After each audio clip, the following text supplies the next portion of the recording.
आज हम आप लोगों के साथ अपने साइको एग्ज़ाम का रिव्यू साझा करने वाले हैं। कैसा रहा हमारा एग्ज़ाम, ये सब बताएंगे इस वीडियो में।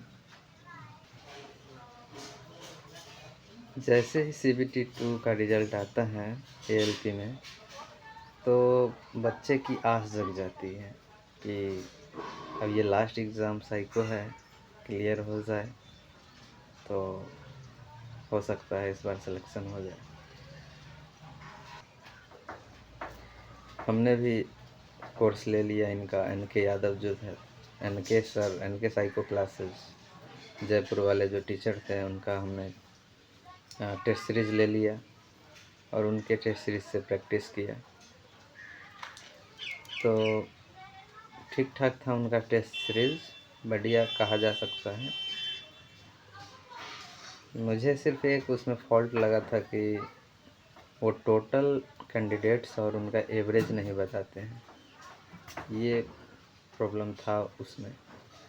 बाकी क्वालिटी बढ़िया थी और जितने भी इंटरफेस थे एग्ज़ाम से 2 कॉपी मिल रहे थे, तो उनका टेस्ट बहुत बढ़िया था। तो उससे हमने प्रैक्टिस किया। वैसे तो साइको में बहुत सारे टेस्ट होते हैं, पर उन सब में से 5 टेस्ट ही एग्ज़ाम में पूछा जाता है। तो इस बार पहला टेस्ट एग्ज़ाम में मेमोरी पूछा गया था, मेमोरी टेस्ट। उसमें फिगर को आपको याद करना था 2 मिनट के अंदर और फिर सेम फिगर को ही पहचान करके क्लिक करना था। तो इस टेस्ट को हमने बहुत अच्छे ढंग से क्लियर किया, कोई समस्या नहीं आई हमें इस टेस्ट में। और हमने 24 का 24 अटेम्प्ट किया, समय रहते कर लिया था सारा। लगता तो है जैसे सब सही बनाए हैं, पर 1-2 गलत हो सकता है, तो 20-22 से ऊपर ही नंबर उसमें आने का चांस है। फिर बात करते हैं, दूसरी क्लॉक टेस्ट था, उसमें 20 क्वेश्चन आए थे, 10 मिनट का टाइम दिया रहता है। तो एग्ज़ाम में थोड़ा लेंदी क्वेश्चन भी आए थे, लंबे उसके लाइंस थे, सेंटेंस थे, कुछ ऐसे भी वर्ड्स थे जो टेस्ट सीरीज़ में नहीं मतलब बताया गया था, ऐसे भी कुछ वर्ड्स थे। तो इससे 2 क्वेश्चन बनाने में समस्या आई। तो 18 क्वेश्चन तक हमने सही बनाए थे और 2 क्वेश्चन लगा दिए ऐसे ही। और समय की भी कमी इसमें हो रही थी, इसलिए 2 क्वेश्चन हमने अंत में ऐसे ही लगाया। तो अगर खुद से कहा जाए तो 18 क्वेश्चन में से 2-3 गलत हो जाएगा तो 15-16 से ऊपर ही उसमें सही होगा, तो उसमें भी पास हो जाएंगे, उम्मीद है। फिर तीसरा टेस्ट था क्यूब टेस्ट। तो क्यूब का जो प्रैक्टिस था हमने बहुत बढ़िया से किया था। एग्ज़ाम में भी 50 क्वेश्चन आया था, तो समय रहते हमने 50 क्वेश्चन अटैम्प्ट कर लिया और मेरा टाइम बच ही गया था। फर्स्ट टेस्ट में बच गया, सेकंड में नहीं बचा, लेकिन थर्ड में भी बच गया। लगभग 30-40 सेकंड के आसपास हर टेस्ट में बच जा रहा था टाइम। तो तीसरा टेस्ट में 5-6 क्वेश्चन थोड़ा गौर करके बनाने वाला था, कन्फ्यूजन वाले बस। तो मान लेते हैं 45 क्वेश्चन भी अगर सिंपल थे, तो उसमें से 42-43 तो सही होना ही सही है, कोई संदेह नहीं है। तो क्यूब टेस्ट में भी डर नहीं है। बाकी अब आगे चौथा टेस्ट पिक्चर प्लेसमेंट आया था। तो पिक्चर प्लेसमेंट के लिए टाइम 7 मिनट दिया था, सब ने 6 मिनट पे लगभग प्रैक्टिस कर लिया था। 6 मिनट में 60 क्वेश्चन बना ले रहे थे, तो 7 मिनट मिला, तो इसमें भी कोई समस्या ना आई। और समय रहते लगभग 30-40 सेकंड पहले ही 60 क्वेश्चन अटैम्प्ट कर चुके थे। तो वो टेस्ट हमारा बढ़िया था, उसमें कोई दिक्कत नहीं हुआ। उसमें भी अगर सही बताएं तो 55 के आसपास मार्क्स आएंगे ये पिक्चर प्लेसमेंट में। फिर 5वीं टेस्ट आई थी न्यू सेम फिगर। ये फर्स्ट बार साइको में, एलपी के साइको में आया था। पिछले बार या फिर जीडीसी में जो भी एग्ज़ाम में पूछे जाते थे वो मिलान वाले टाइप के पूछे जाते थे, लेकिन इस बार ऐसा नहीं था। ये थोड़ा डिफ़िकल्ट टाइप में था। सिंपल तो बिल्कुल नहीं, इस टेस्ट को हम कर सकते हैं। ऑक्टागोनल और इसमें आकाश पाताल का अंतर है। कोई भी व्यक्ति ऑक्टागोनल के आधार पे इस टेस्ट का एनालिसिस नहीं कर सकता है, क्योंकि हमने भी ऑक्टागोनल के बहुत सारे टेस्ट लगाए थे।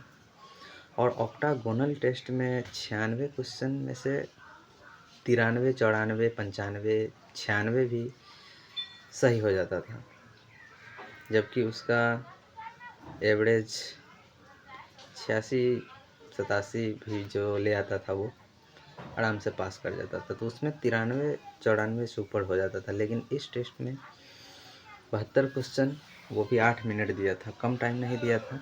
लेकिन बात कहें कि क्वेश्चन का लेवल आसान नहीं था, बहुत डिफ़िकल्ट था।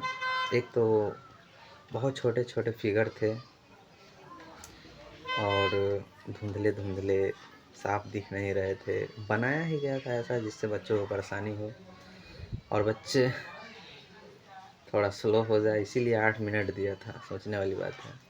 और उसमें क्या है कि दो ऑप्शन तो सेम टू सेम, 2 या 3 ऑप्शन आपको कंफ्यूज कर रहा था। मतलब मिला रहे थे, फिर भी एक जाकर के कहीं टेढ़ा हो जाता था तो कहीं बदल जाता था। तो इस प्रकार से अधिकतर क्वेश्चन में 2 या 3 एक ही जैसे दिख रहे थे, तो यहाँ पे प्रॉब्लम हुआ। और इसको हम बिना देखे बना नहीं सकते थे, इसलिए इसमें बहुत कम मेरा अटेम्प्ट हो पाया। 72 क्वेश्चन में से हमने 53 क्वेश्चन ही अटेम्प्ट कर पाए। तो यही टेस्ट हमारे लिए परेशानी का सबब बना है। अब क्या होगा पता नहीं लग रहा है। बाकी 4 टेस्ट में गारंटी है कि 42 टी स्कोर पास कर जाएंगे, पर 5वीं टेस्ट में संशय बना हुआ है कि क्या पास हो पाएंगे या नहीं। तो देखते हैं अब क्या होता है। अगर उसका ऑल एवरेज डाउन जाएगा, अगर वैसे तो बहुत लोग कह रहे हैं कि 45 मार्क्स पे पास हो जाएंगे, मतलब 42 टी स्कोर आ जाएगा अगर 45 क्वेश्चन भी सही हो। लेकिन अब जब तक रिजल्ट नहीं आ जाए तब तक कैसे श्योर हो सकते हैं। अंदर तो हलचल मचा ही रहता है कि कहीं एक टेस्ट में गए तो सारे किए धड़े पे पानी फिर जाएगा। तो अभी बहुत अंदर से जो बेचैनी होता है ना, वो होता रहता है।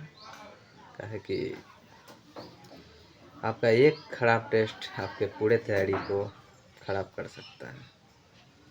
तो बताइए, आप भी अपने बारे में बताइए कि आपने कितने कितने अटेम्प्ट किए थे सारे टेस्ट में। और 15 जुलाई वाले का तो अटेम्प्ट ऑन एवरेज कम है और री एग्ज़ाम वाले के ज़्यादा हैं।